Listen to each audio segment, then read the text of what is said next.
After years of rising prices, brutal mortgage payments, and renters wondering whether they'll ever be able to buy, Congress quietly passed the most significant federal housing reform in decades, and almost nobody noticed. But before we declare the housing crisis over, we must answer a very basic question. How did the richest country in the world become so bad at building places for people to live? Maybe because high interest rates were supposed to cool the housing market. I mean, that's normally how this works. Borrowing gets more expensive, fewer people can afford to buy, demand falls, and that means sellers lower their prices. Except, that isn't really what happened. Buyers pulled back. Home sales slowed dramatically, and monthly payments became very painful. But home prices stayed stubbornly high. It's like watching half of the customers leave a restaurant and somehow still not having enough tables. Clearly, something else is going on here. The easiest way to understand America's housing market is to think of it as a giant game of musical chairs. Every year, millions of Americans graduate, they get married, have kids, move for work, or decide they finally need a place of their own. Those are the players. The home and apartments are the chairs. And when the music stops, it doesn't matter how carefully everyone saved or how badly they want a seat. If 100 families are competing for 90 homes, 10 families are going to lose. The wealthiest buyers offer more, everyone else stretches their budget, renters bid against each other, some people find roommates, some just move farther away, and others stay with their parents longer than they plan. And the price of every available chair rises. That is the basic problem underneath America's housing crisis. It's not just mortgage rates, not just Airbnb, not just Wall Street investors. America does not have enough housing in many of the places where people most want and need to live. There's no perfect way to count a missing home, but Freddie Mac estimated that the country was short roughly 3.7 million housing units based on data provided through late 2024. That's almost one missing home for every person living in LA. And this shortage did not just begin during the pandemic, it started much earlier. In the mid-2000s, America was building homes at a frantic pace. Developers bought land, banks handed out risky mortgages, and entire neighborhoods seemed to appear overnight. Then, the housing bubble collapsed. Builders went bankrupt, construction sites quiet, skilled workers left the industry, and banks became much more cautious. And after watching the housing market trigger a global financial crisis, caution made sense. But here's where things went wrong. After the crash ended, the economy recovered. The population kept growing, yet home building never fully returned to its previous pace. America went from building too many homes in certain places to building too few homes in many of the places where demand was strongest. At first, the shortage was easy to miss. There were still homes left over from the boom, many millennials still young, renting, or living with family. Interest rates were still low, and the system seemed to be working. But every year of underbuilding made the shortage a little bit worse. One starter home that was never built.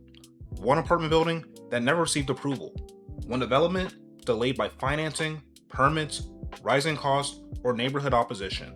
The housing crisis wasn't created overnight. It was built one missing home at a time. Then the pandemic arrived, and every weakness in the system was suddenly exposed. People wanted home offices, families wanted more space. Mortgage rates fell to historic lows, allowing buyers to borrow more money without immediately increasing their monthly payment. This caused demand to surge, but supply just could not keep up. You can create millions of potential buyers with cheap credit almost overnight, but you cannot create millions of new homes overnight. Land has to be purchased, plans have to be approved, and financing has to be secured. Utilities may need to be extended, but the most important thing, or most essential thing, is materials and people have to be available. By the time someone finally receives the keys, years may have already passed, and this caused prices to take off, and of course, rents followed. As you can expect, inflation rose. The Federal Reserve increased interest rates. That made mortgages dramatically more expensive, but it also created another problem. Millions of homeowners had already locked in mortgage rates near 3%. Selling their home meant giving up that loan and replacing it with a much more expensive one. So many of them just stayed put. Fewer existing homes came onto the market, higher rates reduced the number of buyers, but they also reduced the number of sellers. This is meanwhile builders are dealing with expensive land, hybrid labor costs, costing materials, difficult financing, and local rules limiting what they could actually build. In some neighborhoods, it is perfectly legal to build one enormous house costing $900,000, but illegal to replace it with 4 smaller homes. That sounds backwards, right? But follow the incentives and it starts to make sense. Existing homeowners may benefit when fewer homes are built nearby. Scarcity can support property values, while construction may bring traffic, noise, and change. The people who oppose a project already live there. The future residents who need those homes do not, and so they don't get a vote. Repeat that decision across thousands of neighborhoods for decades, and suddenly the shortage doesn't look so mysterious. This is also why simply giving buyers more money cannot solve the whole problem. A down payment grant might help one family win a bidding war, but if 10 families are competing for just one house, helping everyone bid more doesn't create another chair. It may just make that chair more expensive. To improve affordability over time, America has to increase the number of homes available. And on July 11, 2026, the federal government enacted a law built largely around that idea. The 21st Century Road to Housing Act does not eliminate local zoning or suddenly create 3.7 million homes. Instead, it focuses on three broad goals. 1. Make housing approvals faster. 2. Make less expensive types of housing easier to build and finance. And 3. Encourage communities to allow more construction. One example is the use of pre-approved home designs. Rather than requiring every small builder to start the approval process from scratch, local governments can create collections of designs that already comply with their building codes. A builder chooses an approved design, it adapts it to the site, and potentially saves on time and money. The law also updates federal rules affecting manufactured and modular homes. Most cars, phones, and furniture are assembled in controlled environments because repetition can lower costs and improve consistency. Most homes are still built outside, one at a time through bad weather, labor shortages, and material delays. Factory-built homes will not work everywhere, but making them easier to finance and regulate could create lower-cost options. The law also restricts certain purchases of single-family homes by large institutional investors, which is huge. That could give individual buyers a better chance in some markets. But this is where the numbers do matter. Large investors may make competition worse in specific neighborhoods. They did not single-handedly create a national shortage, measured in the millions. Even if every major investor stopped buying tomorrow, America would still need more chairs. So will this law actually make housing affordable? Maybe, but probably not in the way most people are hoping for. Congress cannot sign a bill on Friday and have a neighborhood bill on Monday. Housing takes time. That means this law is unlikely to cause home prices to suddenly collapse. And honestly, a nationwide collapse would create a completely different crisis. For many homeowners, their house is their largest asset. A sharp decline could leave recent buyers owing more than their homes are worth and put pressure on the banks, consumer spending, and the wider economy. We've already seen what happens when housing falls apart too quickly.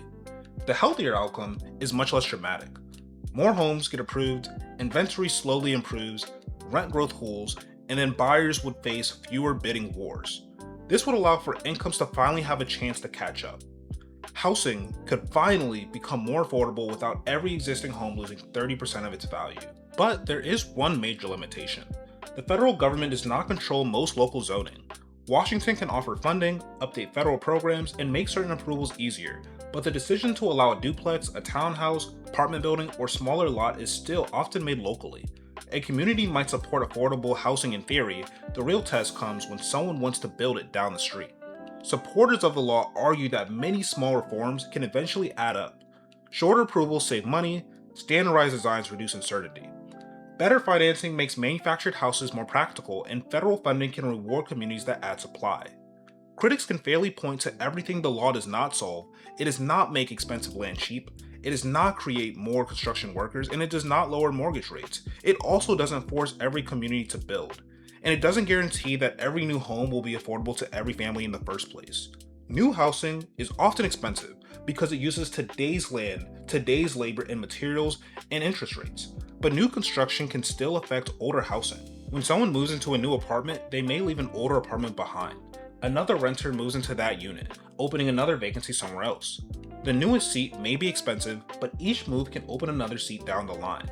That process is not perfect, and it's not immediate, but stopping an expensive apartment building does not make higher income renters disappear.